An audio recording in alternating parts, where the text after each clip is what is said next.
SMP Islam Al-Wafa. لقد كان لكم في رسول الله أسوة حسنة لمن كان يرجو الله واليوم الآخر وذكر الله كثيرا. بسم الله الرحمن الرحيم. Assalamualaikum warahmatullahi wabarakatuh. Santri salih dan salihah, alhamdulillahirabbil alamin, wa bihi nasta'inu ala umuri dunya waddin. Wassalatu wassalamu ala asyrafil anbiya'i wal mursalin wa ala alihi wa ashabihi ajma'in. Pada kesempatan kali ini kita akan membahas tentang perang Badar. Allah Subhanahu wa taala berfirman, "Udzina lil ladzina yuqataluna bi annahum zulimu wa innallaha ala nasrihim laqadir." Telah diizinkan berperang kepada orang-orang yang diperangi karena sungguhnya mereka dizalimi, dan sungguh Allah Maha Kuasa menolong mereka itu. Quran Surat Al-Hajj ayat 39. Santri yang saleh dan salihah, ketika Allah Subhanahu wa taala mengizinkan nabinya dan kaum muslimin berperang, mereka segera menyiapkan kekuatan guna menghentikan permusuhan kaum Quraisy maupun kelompok lainnya yang seperti mereka, sekaligus menunjukkan kemampuan mengambil hak-hak yang telah dirampas sebelumnya. Dan dengan izin Allah terjadilah perang Badar. Inilah peperangan yang memisahkan antara kafir Quraisy dengan kaum muslimin. Peristiwa ini berawal dari lepasnya kafilah dagang Quraisy yang menuju ke Syam dari pengintaian yang diinstruksikan Rasulullah Shallallahu Alaihi Wasallam, yakni ketika beliau bergerak menuju Dzul Ashirah. Beliau pun mengutus dua sahabat ke Al-Hawra, daerah yang masuk dalam wilayah negeri Syam, untuk mencari informasi tentang kafilah tersebut. Ketika berpapasan dengan mereka, kedua sahabat tadi kembali ke Madinah. Kemudian Rasulullah Shallallahu Alaihi Wasallam mengumpulkan kaum muslimin untuk menghadangnya. Maka berkumpullah sejumlah 313 sahabat. Rasulullah Shallallahu Alaihi Wasallam berangkat dari Madinah menuju Badar, yakni suatu tempat yang berjarak 155 km dari barat daya Madinah, dikelilingi gunung-gunung yang tinggi dari segala penjurunya. Rute kafilah-kafilah dagang utama dari Mekkah dan Syam biasa melintasi kawasan pegunungan ini. Di sekitar sini terdapat tempat-tempat yang biasa disinggahi. Juga ada sumur-sumur mata air dan pepohonan kurma. Kafilah-kafilah tersebut umumnya singgah dan tinggal sementara waktu di sana selama beberapa hari. Maka tidaklah sulit bagi kaum muslimin untuk mengepung mereka dengan memanfaatkan celah-celah bukit setelah rombongan kafilah memasuki kawasan tersebut. Lalu akan dengan mudah memaksa mereka menyerah. Namun konsekuensi strategi ini adalah pergerakan kaum muslimin tidak boleh diketahui orang-orang dalam kafilah tersebut, sebab mereka bisa saja menyerang balik secara tiba-tiba. Karena itulah jalur yang pertama Rasulullah Shallallahu Alaihi Wasallam tempuh adalah jalur lain, bukan jalur menuju Badar.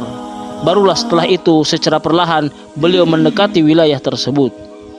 Adapun kafilah Quraisy membawa 1000 unta yang membawa harta yang nilainya tidak kurang dari 50.000 dinar, yaitu mata uang emas, setara dengan 2,5 miliar. Pemimpinnya adalah Abu Sufyan, dan ia hanya disertai 40 orang.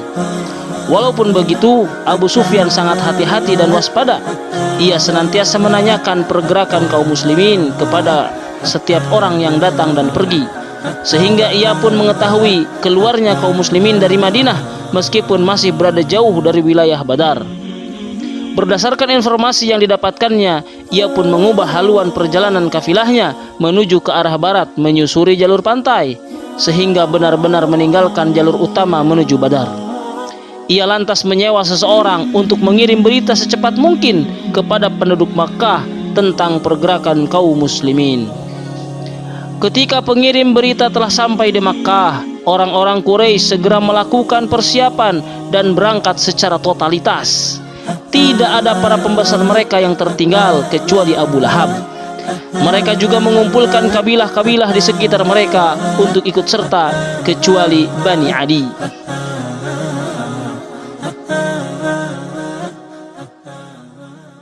Ketika pasukan Quraisy sampai di daerah Juhfah, datanglah surat dari Abu Sufyan yang memberitakan keselamatan kafilahnya, dan karena itu mereka diminta kembali ke Makkah. Orang-orang berkeinginan untuk kembali sebagaimana saran Abu Sufyan, tetapi Abu Jahal tidak menyetujuinya dengan bersikap angkuh dan penuh dendam. Maka tidak ada yang kembali ke Makkah kecuali Bani Zuhrah. Mereka diimbau untuk pulang oleh sekutu mereka dan oleh Al-Akhnas bin Syuraik Ats-Tsaqafi, pemimpin mereka, dan jumlah mereka saat itu terdiri dari 300 orang. Adapun yang tersisa sejumlah 1.000 orang tetap berjalan hingga sampai di dekat tepi lembah yang terjauh, yaitu celah di sebelah selatan di luar lingkup Badar, yakni di medan yang luas di belakang gunung-gunung yang melingkupi kawasannya. Rasulullah Shallallahu Alaihi Wasallam mengetahui pergerakan dari orang-orang Makkah tatkala masih dalam perjalanan menuju Badar, maka beliau bermusyawarah dengan kaum muslimin. Berdirilah Abu Bakar lalu berbicara dengan sangat baik, kemudian Umar dan juga berbicara dengan sangat baik. Selanjutnya berdirilah Mikdad bangkit berbicara, demi Allah, wahai Rasulullah, kami tidak akan mengatakan sebagaimana Bani Israel mengatakan kepada Musa, fadhhab anta wa rabbuka faqatila inna hahuna qa'idun. Karena itu pergilah engkau bersama Rabbmu wahai Musa, dan berperanglah kamu berdua, biarlah kami tetap menanti di sini saja. Surat Al-Maidah ayat 24. Mikdad mengatakan, kami akan berperang di sebelah kanan dan sebelah kirimu, di depan dan di belakangmu. Maka wajah Rasulullah Shallallahu Alaihi Wasallam pun tampak ceria dan beliau sangat bergembira mendengar hal itu. Kemudian Nabi Shallallahu Alaihi Wasallam berkata, berilah aku saran wahai kaum muslimin. Maka Sa'ad bin Mu'adz, pemimpin kaum Ansar, berkata, ya Rasulullah, seolah-olah engkau meragukan kami orang-orang Ansar. Wahai Rasulullah, demi Zat yang mengutus engkau dengan kebenaran, seandainya engkau meminta kami menyeberangi lautan, niscaya kami benar-benar akan menyeberanginya bersamamu, tanpa ada seorang pun dari kami yang tertinggal. Sungguh, kami tidak akan gundah jikalau harus bertemu pasukan musuh esok hari.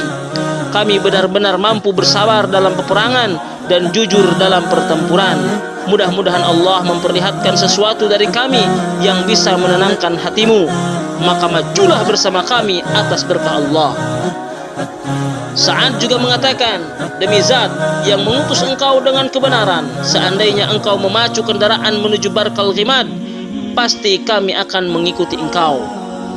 Rasulullah Shallallahu Alaihi Wasallam pun bergembira, kemudian berkata, majulah kalian dan sampaikan berita gembira. Sesungguhnya Allah Subhanahu wa Ta'ala telah menjanjikan kepadaku dengan salah satu dari dua rombongan itu.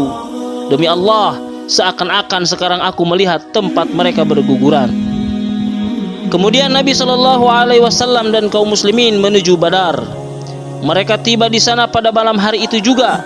Pada waktu itu pula kaum kafir Quraisy sampai di sana. Beliau berhenti di suatu kawasan Badar, tidak jauh dari tepi lembah yang dekat telah sebelah utara. Al-Khattab bin Al-Munzir menyarankan kepada beliau supaya terus bergerak dan berhenti di tempat yang jaraknya paling dekat dengan sumber air dibandingkan posisi musuh, sehingga kaum muslimin bisa membuat satu kolam yang cukup untuk menampung air sebagai perbekalan mereka. Di samping dapat mengeringkan sumur-sumur yang ada, hal itu agar musuh tidak memiliki persediaan air. Kemudian beliau pun menerima saran tersebut.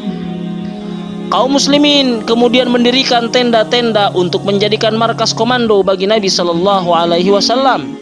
Mereka menentukan pula para pengawal beliau yang terdiri dari para pemuda Ansar di bawah pimpinan Sa'ad bin Mu'adz. Lalu Rasulullah Shallallahu Alaihi Wasallam mempersiapkan pasukan dan berkeliling di medan perang seraya berisyarat dengan tangannya pada titik-titik tertentu sambil berkata, ini akan menjadi tempat tewasnya fulan dan ini tempat tewasnya fulan besok insya Allah.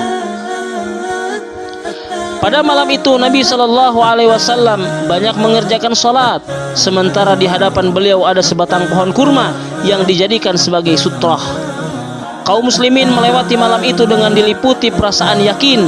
Allah pun menurunkan hujan sebagaimana firman Allah Subhanahu wa Ta'ala, idh yughashshikumun nu'as amanatan minhu wa yunazzilu 'alaikum minas sama'i ma'a liyutahhirakum bihi wa yudhhiba 'ankum rijsas syaitan wal yarbita 'ala qulubikum wa yuthabbita bihil aqdam.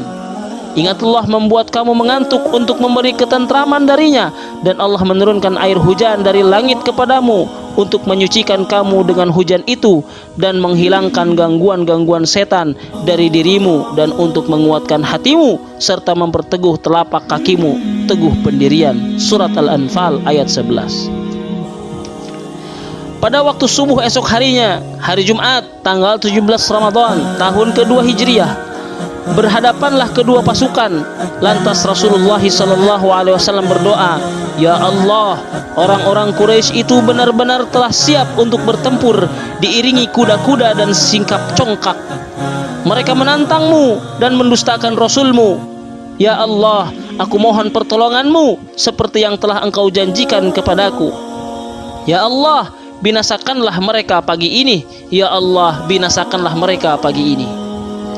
Kemudian Nabi SAW meluruskan barisan dan memerintahkan kaum muslimin agar tidak memulai peperangan hingga diperintahkan. Beliau berkata, "Jika mereka mendekati kalian, maka segera lesatkan anak-anak panah kalian dan janganlah mencabut pedang-pedang kalian sampai mereka benar-benar mendekat." Lalu Nabi SAW kembali ke kemah disertai Abu Bakar radhiyallahu anhu.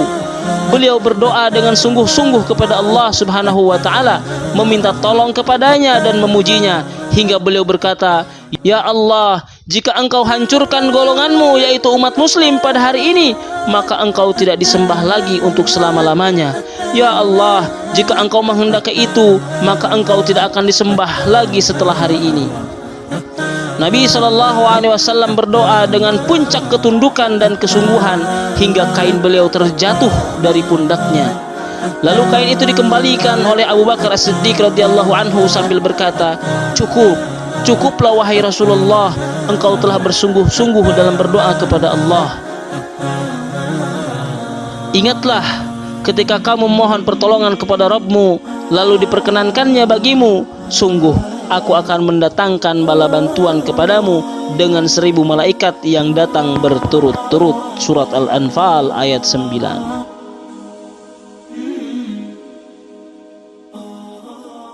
لقد كان لكم في رسول الله أسوة حسنة لمن كان يرجو